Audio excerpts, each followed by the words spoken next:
Okay, this is Ben with Dippel Plumbing. We're at 5633 Walsh, 63109, inspecting sewer lateral from the yard vent out to MSD. This is MSD's main.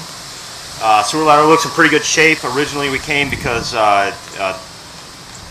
someone else had reported that the trap was broken. We removed the debris from the trap and were able to get the camera out no problem.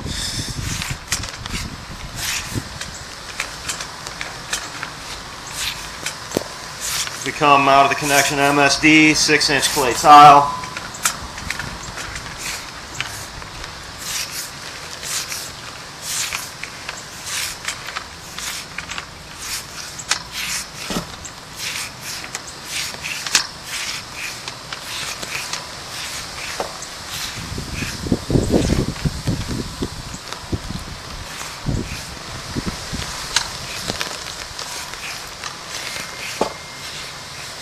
Right here is at our yard trap.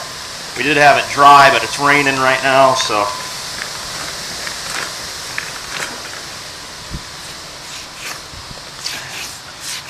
it is not broken. It is open and clear. This will conclude our inspection.